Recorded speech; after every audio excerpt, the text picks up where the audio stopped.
influencers. Dr. Hara, tell us, share with us the plans, the ones that you can share. Because I know you got a big task here, but what plans do you have? You know, it is a big task. It's a big job, and you know, I put on my 90-day entry plan, and I did that because one of the things that to me is important is you got to listen. You know, yeah, I have ideas, and I'll share a little bit, but you know, you can't come in, this is not a cookie cutter. Right. What works in Virginia, in California, in Florida doesn't work may not work, not everything.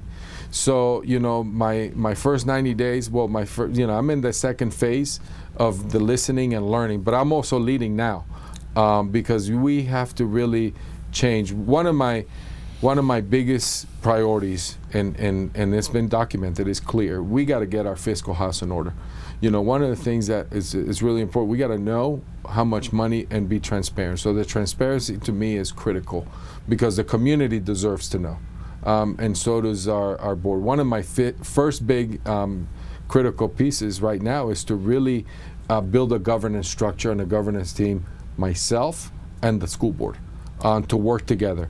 This is a team effort, you know. That's why I came out with a one team. One team, one goal for our kids to be number one. So that's number one.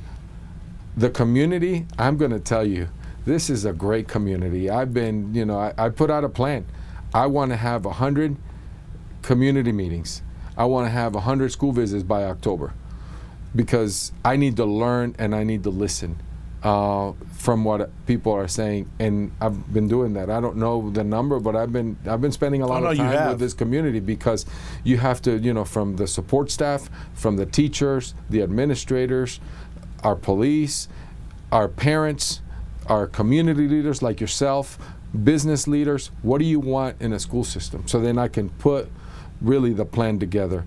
But I'm going to tell you, fiscal house in order, our governance structure, and really be focused on students. Yeah. Because, you know, I like to say, we're in the little people business. Mm-hmm.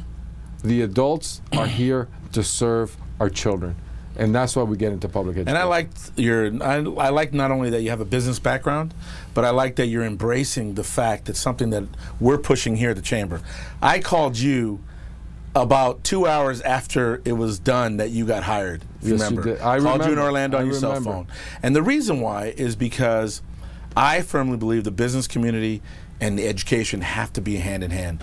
There has to be buy-in from the community, from the business community, and we got to start telling the good stories that actually do exist. We get the bad stories, we get that. But there's some good stories too. We got some momentum in some areas, and I think the business community needs to hear about that, and the community at large. And I know you've embraced that. Oh, absolutely. No, and I remember the call. I don't even know it was 2 hours. I think it was. It might have been less. It was less than that. I think it was within the hour you called me. I think you were maybe the first or second after the trustee called me. It was you were the second call, which was, you know, and the great call, welcoming and really sharing what you were thinking from the business side, and that's the piece that, you know, I'm going to produce. When I say Clark County Public Schools is going to produce the future of this community, without a doubt. Right? So, are we sending you the best that you need? That's right.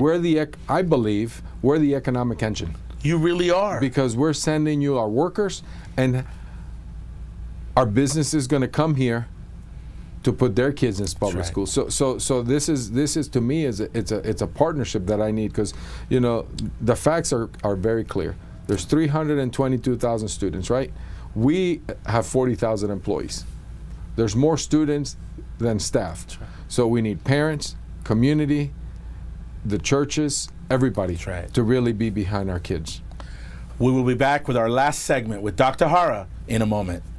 That's excellent.